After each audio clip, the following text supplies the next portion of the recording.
So hello guys, good morning, welcome to my blog. तो मैं तुम्हें एक चीज़ मैं बताना चाहती हूँ कि हमें तब हम आईब्रोज वगैरह ये सारी चीज़ें करते हैं, अपर लिप्स हो गया, आईब्रोज हो गई, फोरहेड हो गया।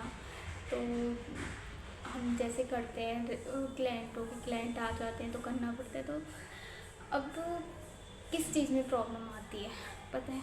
किस चीज़ में प्रॉब्लम आती है? जो क्लाइंट जो होते हैं, जो करके लेके आते हैं अपने घर से फेस पे। आजकल बहुत ज़्यादा रेज़र चल रहा है कि हम रेज़र कर लेते हैं, फटाफट हो जाता है, टाइम वेस्ट नहीं होता ज़्यादा। और इन लोगों ने रेज़र लिया और अपना कर लिया, कहीं भी आईब्रोज में, अपर लिप पे, फोरहेड पे और चिक्स पे।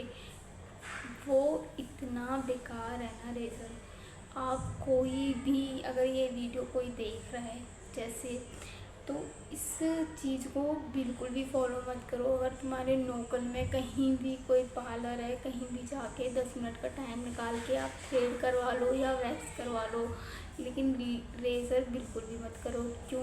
क्योंकि रेज़र से क्या होता है कि हमारी ग्रोथ बहुत ज़्यादा बेकार हो जाती है। अगर हम थ्रेड भी करेंगे तब भी वो ग्रोथ नहीं निकलती है। वो ग्रोथ जो रूट से निकलती है वो कभी नहीं निकलेगी आपकी। वो रूट अंदर ही अंदर इतना बड़ा हो जाता है, फिर वो बाल भी बहुत थिक आता है, तो वो मर्दों वाली ग्रोथ आती है तुम्हारे। तो तुम भाई ये जो रेज़र होता है वो प्लीज़ अवॉइड करें, वो बिल्कुल भी मत करवाओ, क्योंकि स्किन भी ख़राब होगी आपकी, प्लस ग्रोथ भी बहुत ज़्यादा आएगी आपके, ठीक है। और क्योंकि मैंने अभी मैंने कल ही कम से कम 3-4 क्लाइंटों के आईब्रोज वगैरह करी थी सैलून में। तो सब उन तीनों ने ही अपने लेज़र करा हुआ था यहाँ पे और फोरहेड पे। मैंने उनसे पूछा, मैम आपने लेज़र किया? क्योंकि वो ग्रोथ अलग ही दिख जाती है कि आपने हाँ ये किया हुआ है, वो अलग से ही दिखेगी आपको। जो करता होगा रेगुलर उसको पता चल जाएगा कि ये अलग ही ग्रोथ है। तो उन लोगों ने कर रखा था, लेज़र कर रखा था, लेकिन उनकी प्रॉपर ग्रोथ नहीं निकल पाई थी, छोटे छोटे हेयर रह जाते हैं। फिर क्लाइंट बोलते हैं कि ये रह गया, ये हो गया।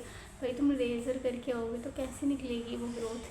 नहीं निकलेगी, वो निकलेगी नहीं, सही से क्लीन ही नहीं होगा, क्योंकि बाल अनइवन हो जाते हैं। तुम 5 मिनट का टाइम निकालो, 10 मिनट का टाइम निकालो, लेकिन थ्रेड करवा के आओ। लेज़र टाइम, तुम्हारा टाइम तो बच जाता है, लेकिन ये वो स्किन भी ख़राब करेगा, ग्रोथ भी बहुत बेकार कर देगा आपकी। आगे जाके और ज़्यादा दिक्कतें होंगी और वो बढ़ता जाता है धीरे धीरे धीरे धीरे। आपकी ग्रोथ जो है ना बढ़ती जाएगी और ग्रोथ इतनी बेकार आएगी कि बहुत ज़्यादा बेकार आएगी। तो इस चीज़ का प्लीज़ ध्यान रखो और अवॉइड करो। अगर बहुत ज़्यादा इमरजेंसी है तो आप वैक्स ले लो, ब्रिजिलियन वाली वैक्स आती है, उसको लगाओ, हटा दो, ठीक है। बट वो मत करो, रेज़र मत करो, रेज़र बहुत बेकार है।